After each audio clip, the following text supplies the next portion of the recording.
Olá, estudante do ensino médio, tudo bem? Aqui é o professor Júlio Bastos, com mais uma aula de Física para o terceiro ano do ensino médio, ciclo 3, aula 3. Nós vamos continuar hoje falando sobre o estudo dos circuitos elétricos, ok?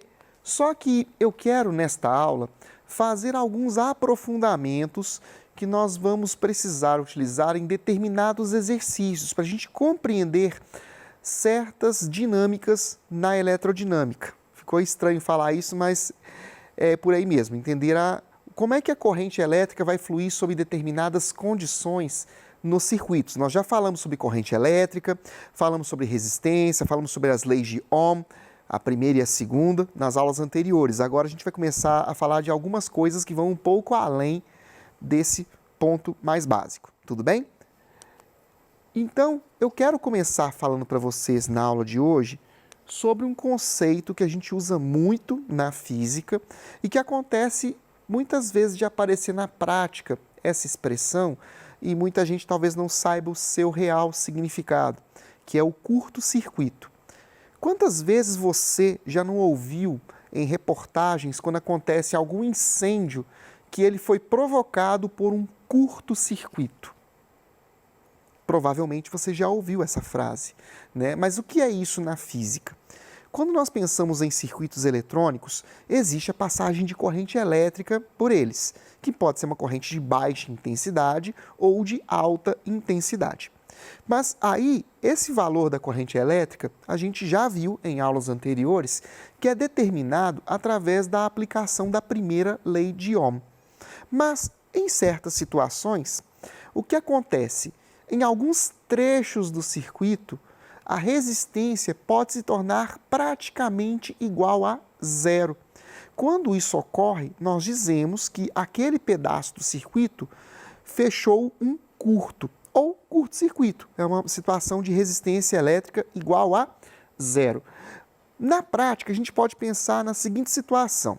Quando você está viajando por uma estrada, principalmente essas que têm cabines de pedágio para cobrança, você tem o fluxo dos carros passando por ali e aí você tem as praças de pedágio, por onde você vai parar para poder pagar e continuar a sua viagem, e também tem algumas partes que você tem a passagem liberada, que eles chamam de sem parar, né? O sem parar poderia ser o equivalente a essa história do curto-circuito que eu estou falando aqui. É um caminho por onde a resistência será praticamente nula. Você não vai ter que frear ou reduzir muito a sua velocidade para poder passar por aquela praça de pedágio.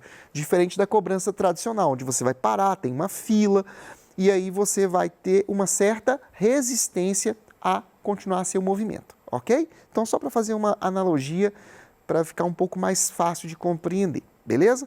Essas situações de curto-circuito, em algumas situações, podem não ter nenhuma consequência muito grave, mas em outras, as consequências podem sim ser bastante perigosas. Como eu disse agora há pouco, pode provocar incêndios, inclusive. Tá? Então, vou mostrar para vocês aqui duas imagens. Uma, como que o curto-circuito é representado esquematicamente em um circuito eletrônico. Tá?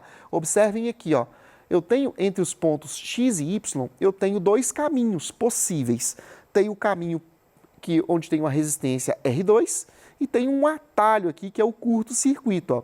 Aqui embaixo, observem, está escrito R é igual a zero. Por que a gente fala que é praticamente igual a zero? A gente tem que pensar que esses circuitos são feitos por fios condutores. E nesses fios, a resistência elétrica costuma ser muito pequena. Então, a gente costuma aproximar esses valores a zero para efeito de simplificação. Tá? Então, a corrente, ao chegar aqui, o que ela vai preferir fazer? Passar por um caminho que tem resistência ou por um caminho que não tem resistência? Podem pensar até de outra forma, se vocês quiserem. Quando você vai a um supermercado e chega na hora de pagar as compras no caixa, você vai preferir passar por um caixa que tem uma fila de pessoas aguardando para poder passar e pagar, ou vai preferir passar por um caixa que não tem ninguém ali naquele momento? Está só o operador de caixa lá sentado, quietinho, esperando você. Parece bem óbvia a resposta, né? A mesma coisa acontece com a corrente elétrica quando ela vê essa situação, ok? Ela vai preferir, obviamente, passar por aqui. Então, esse resistor R2 que está aqui, ele não vai ter função alguma no meu circuito, beleza? Na prática, olha só uma situação que talvez vocês já tenham visto na casa de vocês ou em casa de algum conhecido. vários aparelhos ligados em uma tomada só. Tem Benjamin ligado em cima de Benjamin, ligado em outro, e faz assim aquele monstro, parece um alien, né? Aquilo ali, gente, é uma situação de altíssimo risco. Por quê? Quando você projeta a instalação elétrica de uma casa, você tem uma corrente máxima que vai passar por aquela tomada. Se eu coloco vários aparelhos conectados ali, eu vou sobrecarregar aquele ponto da minha estrutura elétrica. Então eu posso fazer com que a corrente ultrapasse o valor máximo que eu quero e posso provocar superaquecimento e daí o incêndio que eu falei mais cedo, que é o curto-circuito. Uma vez, quando eu ainda trabalhava com informática, eu fui fazer uma instalação de máquinas de cartão de crédito num açougue, num bairro aqui de Belo Horizonte, e eu cheguei lá e vi algo muito parecido com essa imagem na instalação do açougue. O cara ligou freezer, máquina de moer carne, a máquina registradora, estava tudo ligado na mesma tomada. Devia ter uns 10 aparelhos ligados mais ou menos desse jeito aqui. Eu fiquei pensando, Jesus, vai pegar fogo nesse negócio aqui. Tá? Então, isso aqui, se vocês verem, pelo amor de Deus, não façam isso. É perigoso pra caramba. Tá bom? Gente, vamos ver na prática como é que funciona isso aqui nos exercícios? Eu coloquei 2 exercícios para mostrar para vocês como que a gente trabalha matematicamente com essa situação. O primeiro exemplo é esse daqui, ó. Eu coloquei algumas resistências numa associação mista e temos aqui uma chave S, que está inicialmente aberta. Então, o que está sendo pedido para a gente fazer aqui nesse exercício? Calcular a resistência equivalente entre os pontos A e B quando chave estiver aberta ou chave estiver fechada. Eu vou voltar aqui no slide da figura, porque eu vou desenhar no flipchart esse circuito para ir explicando para vocês como é que funciona, tá? Só um minutinho. Aqui. Vamos desenhar rapidão aqui.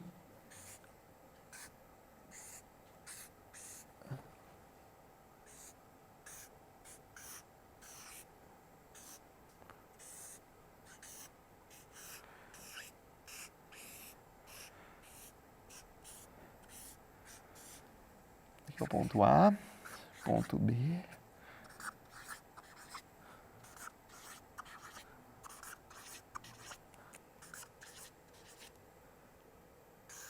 Nossa chave S está aqui. Ok? Vamos passar agora para o próximo slide, que eu vou explicando aqui para vocês como é que funciona.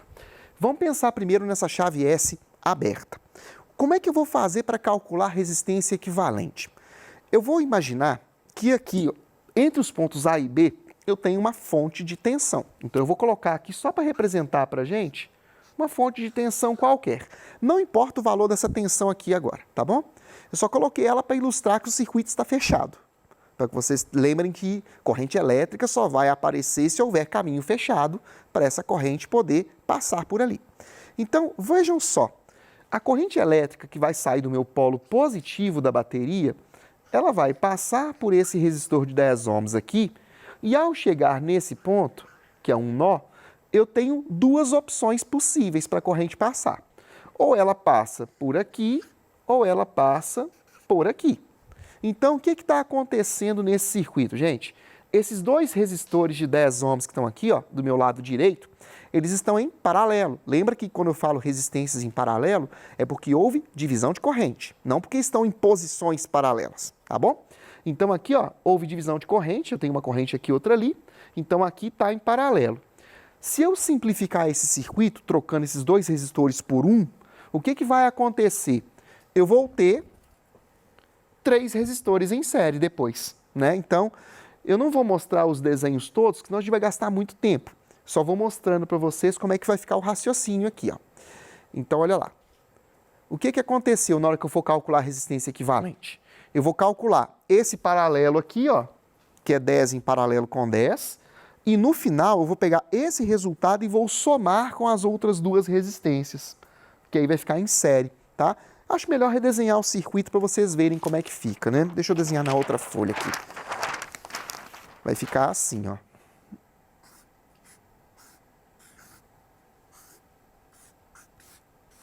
Esse segundo desenho que eu estou fazendo já é considerando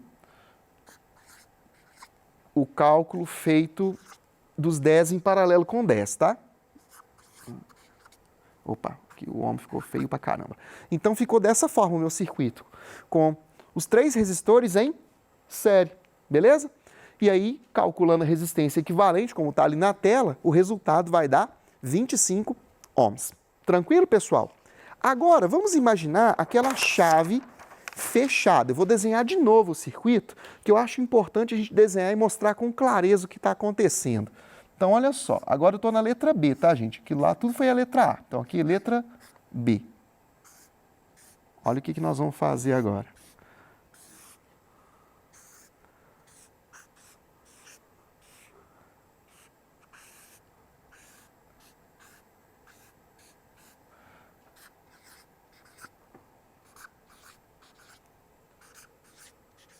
Aqui a minha chave S, né? E aqui eu tenho o ponto A e o ponto B. Da mesma forma que eu fiz na letra A, eu vou pegar e vou colocar uma fonte de tensão aqui só para a gente poder ter o circuito fechado, tá? E, de novo, eu vou analisar o caminho que a minha corrente elétrica está fazendo. Olha só, de novo, minha corrente sai do polo positivo aqui da bateria, passa por esse resistor de 10 ohms que está aqui. Só que agora, ao chegar aqui no nó, o que eu tenho? Eu tenho esse caminho, tenho esse e tenho esse. Lembra da pergunta da caixa de supermercado? Por onde que a corrente elétrica vai preferir passar nesse caso agora? Ela vai passar toda por aqui, gente, ó. Vai passar toda nesse caminho S aqui. Então, o que acontece na prática? Esses dois resistores aqui, ó, eles não têm função no meu circuito. Eles estão ali só fazendo figuração. Eles não funcionam. Então, na prática, o meu circuito, gente, ele é isso aqui, ó. Eu vou até pôr a mão aqui só para vocês verem melhor. Meu circuito se resume a isso aqui, ó. Esses dois resistores que estão em série, porque a corrente vai fazer isso daqui, ó. Né? Então, como que eu calculo a resistência equivalente quando eu fechei a chave S? Ali eu só escrevi o que eu acabei de falar para vocês, tá? Vai ficar apenas um 10 somado com um 10, que é igual a 20 ohms. Perceberam o que aconteceu aqui? Quando eu fechei a chave, houve uma modificação no valor da resistência equivalente. Isso vai provocar, se eu for pensar em termos de corrente elétrica, também uma variação do valor dela. A corrente elétrica, no caso, quando eu fechei a chave S, vai sofrer um pequeno aumento. Porque se eu reduzo a resistência, perdão, eu vou aumentar a corrente, já que a fonte é a mesma. Beleza? Vou pegar um segundo exemplo agora e vou resgatar um pouco da ideia que a gente discutiu na nossa primeira aula deste ciclo, quando eu falei de amperímetros e voltímetros. Só que agora eu vou trabalhar com a ideia também de curto-circuito. Olha só, tem um segundo exemplo ali, ó. Tem 3 resistências associadas. Eu vou desenhar esse circuito aqui também no flipchart, que eu quero mostrar para vocês algumas coisas, ó. Considere o circuito simples abaixo, representado com os valores indicados. Então, vamos desenhar esse circuito aqui, opa. Peguei coisa errada aqui, gente. Falha. Agora.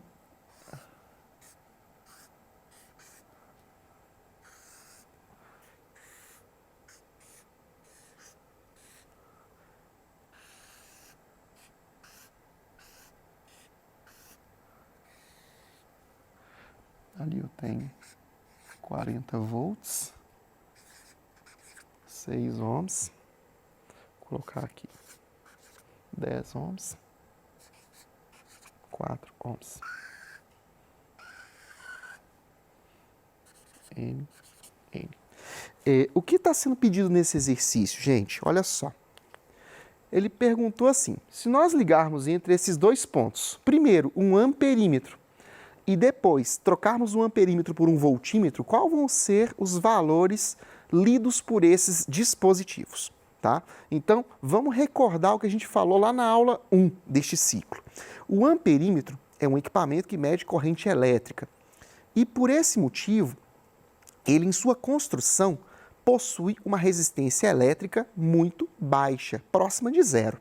Então, por esse motivo que ele tem que ser ligado em série no meu circuito para a gente poder medir essa corrente. Já o voltímetro acontece o oposto. Eu tenho na sua fabricação uma resistência elétrica muito alta. Então a gente coloca ele em paralelo para que ele não roube toda a tensão do meu circuito, ok? Então vamos imaginar aqui no início que eu coloquei um amperímetro aqui. Se eu ligo um amperímetro entre M e N, o que vai acontecer? Como esse amperímetro ele tem uma resistência próxima a zero, é como se eu estivesse fazendo um curto-circuito mesmo. É como se eu estivesse fechado o fio aqui simplesmente entre M e N. E ao fechar um curto-circuito, como é que vai ficar esse caminho da minha corrente elétrica aqui? Vamos só passar o slide só para vocês entenderem. O que eu estou falando agora está escrito ali, ó. Ligando entre os pontos M e N, em um amperímetro ideal, haverá um curto-circuito com o resistor R2. O resistor R2 é esse aqui, tá, gente? Eu só não coloquei o nome. Então, o que acontece? Esse resistor de 10 ohms ele vai perder sua função no circuito. O meu circuito vai se resumir a isso aqui só, a esses dois resistores em série. Observem que eu falei série, mas a posição que eles ocupam no meu desenho é paralelo. Por isso que eu chamo muita atenção disso nos meus alunos. Gente, quando fala de circuito paralelo, não é que o meu resistor está posicionado paralelamente um com o outro. Eu tenho que observar se a corrente está dividindo ou não. Ok? Então fiquem muito espertos com isso aí, porque é um erro muito comum que se comete na interpretação. Então, voltando aqui, se eu coloco o amperímetro aqui, então fechou um curto-circuito nesse ponto, esse resistor de 10 ohms perde a sua função, então ele some e eu vou ter apenas esse pedaço do circuito aqui. É o que está escrito ali no segundo parágrafo. Ó. Então a leitura do amperímetro será correspondente a um circuito em série, formado pelos resistores R1 e R3, que são esses dois aqui. Como é que a gente calcula a resistência equivalente nesse caso? Só somar. 6 mais 4, 10 ohms.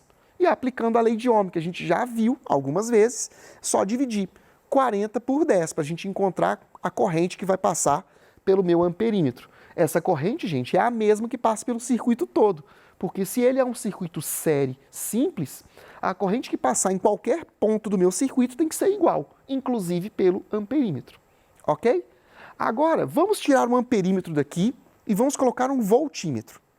Quando eu faço isso, o voltímetro tem que ser ligado em paralelo, de fato, né? Só que aí, observe que ele está em paralelo com o quê?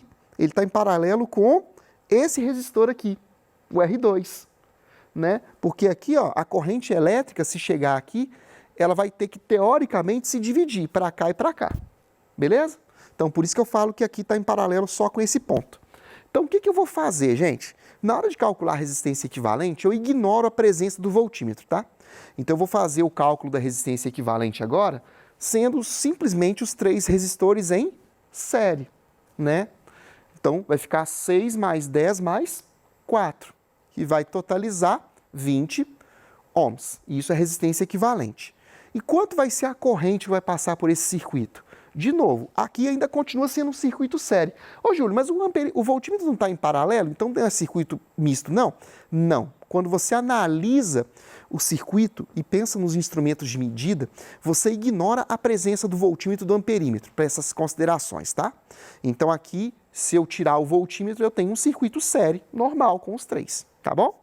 Calculando a corrente, eu vou usar a lei de Ohm de novo, né? Então, 40 dividido por 20, que dá 2 amperes. Então, passam 2 amperes aqui por todos os elementos do meu circuito.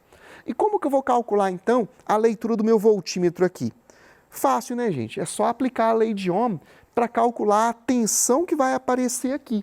Eu já conheço a resistência, já conheço a corrente, é só multiplicar uma pela outra. Ali, ó. A tensão no meu voltímetro vai ser 10 vezes 2, que é igual a 20 ohms. Então, aqui eu tenho 40 ohms, aqui eu tenho 20 ohms. Então, os outros 20 ohms estão aonde? Estão aqui, uma parte aqui, outra parte aqui. Se eu aplicasse a lei de Ohm de novo para cada um dos resistores, eu ia verificar o seguinte, que a soma das tensões sobre cada resistor, no final, se eu somar esses resultados, vai ter que dar os 40 volts, que é a tensão da minha bateria, tá bom? Então, é isso que eu queria mostrar para vocês na nossa aula de hoje, essa análise um pouco mais aprofundada, envolvendo curto-circuito, envolvendo lei de Ohm, cálculo de resistência equivalente, instrumentos de medida, para a gente fazer um fechamento, a gente amarrar todas as ideias que a gente discutiu nessas 3 aulas do ciclo 3, tá? É claro que existem muitas outras coisas que a gente pode falar aqui, mas aí a gente precisaria de muito mais tempo para poder discutir, tá bom? Pessoal, agradeço demais a atenção de vocês pela nossa aula, tá? Qualquer dúvida que vocês tiverem, estou aqui para ajudá-los. Bons estudos!